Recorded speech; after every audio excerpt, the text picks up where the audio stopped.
కడప జిల్లా వల్లెరవారిపల్లి గ్రామంలో వెలిసిన స్వయంభూ లక్ష్మీ నరసింహస్వామి ఆలయంలో కోటి దీపోత్సవ కార్యక్రమం ఘనంగా జరిగింది।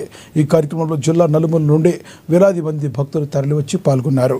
ఈశ్వరుని రుద్రాభిషేకం పూజా కార్యక్రమాలు తిలకించారు। ప్రతి సంవత్సరం కోటి దీపోత్సవంలో పాల్గొంటున్నామని భక్తులు తెలిపారు। ఈ ఆలయ నిర్వాహకులు ఇక్కడకు వచ్చిన భక్తులకు ఎలాంటి అసౌకర్యం జరగకుండా చూసుకుంటున్నారని వారు తెలిపారు। అలాగే కార్తీక మాసంలో శివకేశవులను పూజిస్తే ఎన్నో జన్మల పుణ్యం కలుగుతుందని వేద పండితులు తెలిపారు।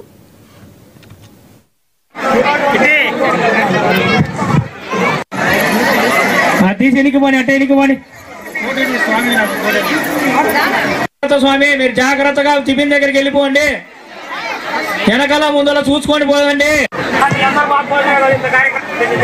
వెలిసినటువంటి స్వయంభూ లక్ష్మీనరసింహస్వామి దేవస్థానం నందున గత 2 సంవత్సరముల నుంచి కోటి దీపోత్సవ కార్యక్రమం నిర్వహిస్తున్నాము। అలాగే ఈ సంవత్సరం తృతీయ వార్షికోత్సవంగా కోటి దీపోత్సవ కార్యక్రమం నిర్వహించడం జరిగినది। కాబట్టి జిల్లా నలుమూల నుంచి కాకుండా రాష్ట్ర నలుమూలలో ఉన్నటువంటి భక్తులు కూడా ఈ యొక్క కోటి దీపోత్సవ కార్యక్రమంలో పాల్గొనడం జరిగింది।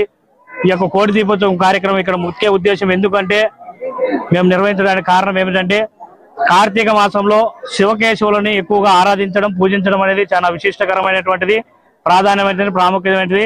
అందుకోసమనే ఈ యొక్క దేవాలయంలో లక్ష్మీనరసింహస్వామి దేవాలయం నందున ప్రతి సంవత్సరము కూడా శివలింగం పెట్టి అభిషేకము బిల్వపక్ష అష్టరం పూజ అలాగే అభిషేకం అయిన తర్వాత సహస్రాచము అన్ని కూడా నిర్వహించి కోటి దీపోత్సవ కార్యక్రమం అనేది నిర్వహిస్తున్నాము। గడిచిన 2 సంవత్సరాల నుంచి 365 ఒత్తులు అయితేనేమి దానికి సంబంధించిన పూజా సామాగ్రి అన్ని కూడా మేము మా లక్ష్మీనరసింహస్వామి కుటుంబ సభ్యుల ద్వారా ఉచితంగా అందించడం జరుగుతుంది।